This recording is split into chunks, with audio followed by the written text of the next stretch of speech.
नमस्कार दोस्तों, एक बार फिर से स्वागत है आपको अपने यूट्यूब चैनल पॉलिटेक्निक विद आशीष में।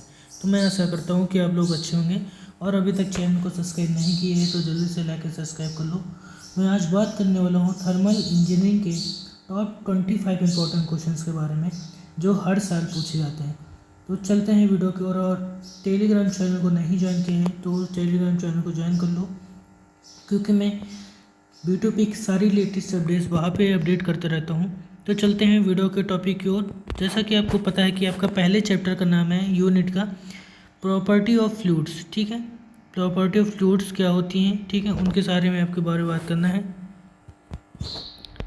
सॉरी, प्रॉपर्टी ऑफ फ्लूइड नहीं है, आपकी पहली यूनिट है फंडामेंटल कॉन्सेप्ट। फंडामेंटल कॉन्सेप्ट पहले चैप्टर का नाम है। और इस में हम बात करने वाले हैं कि क्या क्या क्वेश्चन बनने वाले हैं पहले चैप्टर से आपके टॉप 25 इंपॉर्टेंट क्वेश्चंस के बीच में।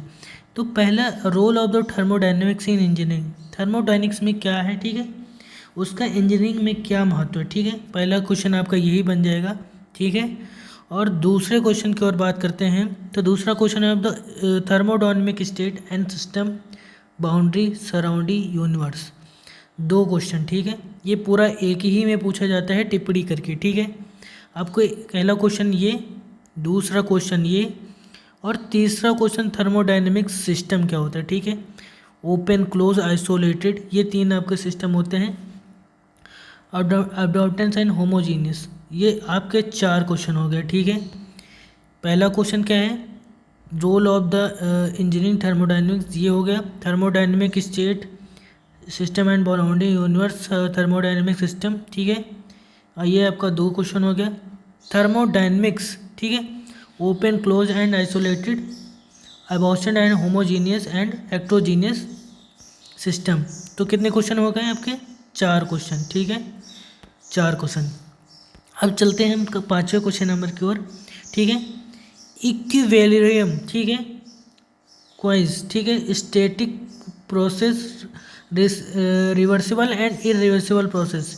ठीक है, ये आपका पांचवा क्वेश्चन हो गया। ठीक है, और आपका जीरोथ लॉ ऑफ थर्मोडायनेमिक्स, शून्यवां नियम थर्मोडायनेमिक्स का आपको लिखना है।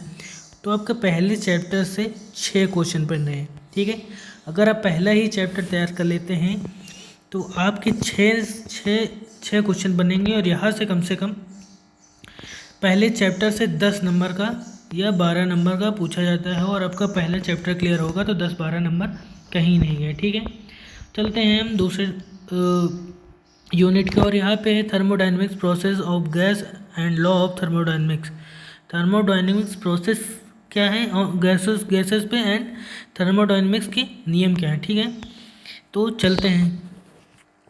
देखो, explain of the perfect gas of law. ठीक है, आपको गैसेस को एक्सप्लेन करने हैं। Boyle's law, Charles law, Gay Lussac's law, ठीक है, यूनिवर्सल गैस कांस्टेंट। अब इसमें से क्या आने वाला है कि इसकी प्रोबेबिलिटी 2025 में सबसे ज़्यादा है। ठीक है, तो एक आपका यूनिवर्सल, ठीक है, गैस कांस्टेंट, बॉयल्स और चार्ल्स। अगर आप इन चार क्वेश्चन में, ठीक है, perfect boils law, Charles law और यूनिवर्सल गैस कांस्टेंट और गैल्कुलस लॉ एक बार छोड़ भी देंगे, आपके इन चार क्वेश्चन में 2 क्वेश्चन आराम से बनने वाले हैं इस चैप्टर से। ठीक है, अब चलते हैं आगे थर्मोडायनेमिक्स में। ठीक है, आपका जो है application of state flow energy equation, ठीक है, एक ये हो गया। ठीक है, 5वां नंबर क्वेश्चन दूसरे चैप्टर से। और second law of thermodynamics, second law of thermodynamics. ठीक है, तो इस क्वेश्चन से कितने हो गए? 6 क्वेश्चन। ठीक है, केल्विन प्लैंक का स्टेटमेंट, कैलकुलस स्टेटमेंट, ठीक है, ये हो गया 7वां नंबर क्वेश्चन आपका। ठीक है, केल्विन प्लैंक का। और कॉर्नोट साइकिल, ठीक है, कॉर्नोट इंजन, कॉर्नोट साइकिल, ठीक है, इंट्रोडक्शन ऑफ थर्मोडायनेमिक्स लॉ। इस चैप्टर से हो गए 9 क्वेश्चन, पहले चैप्टर से हो गए 6 क्वेश्चन, 9-6 15 क्वेश्चन। ठीक है, तो आपके 2 यूनिट अगर आप कवर कर लेते हैं तो आपके कम से कम नहीं तो 25 नंबर कहीं नहीं है। ठीक है, 25 से 24 नंबर कहीं नहीं है। अब चलते हैं हम तीसरे नंबर यूनिट की ओर। आपकी यहाँ पर टोटल 5 यूनिट हैं। ठीक है, तो अब तीसरे में क्या इम्पोर्टेंट है और तीसरे यूनिट में और इसमें क्या पूछा जा सकता है, ठीक है। यहाँ पे बस आपके 2 ही क्वेश्चन बनने के चांसेस बहुत ज़्यादा हैं, ठीक है। Introduction classification boiler with example, ठीक है, बॉयलर ऑफ माउंटेनिंग, ठीक है। और यहाँ पे बेलकॉक्स का, ठीक है, बेलकॉक्स लॉ बॉयलियर, ठीक है। यहाँ पे आप ये क्वेश्चन तैयार कर लीजिए। प्रेशर बॉयलियर, ठीक है, ड्राफ्टिंग नेचुरल सिस्टम, ठीक है। तो यहाँ से आपके कितने क्वेश्चन हो गए, 15 15 15 4 19, ठीक है। यहाँ से आपके तीसरे यूनिट से 4 क्वेश्चन हो गए। और हम चलते हैं चौथे यूनिट में। इसमें क्या इंपॉर्टेंट होने वाला है, classification of steam turbine with example. जो आपकी स्टीम टरबाइंस होती हैं, ठीक है, उनका क्लासिफिकेशन करना है।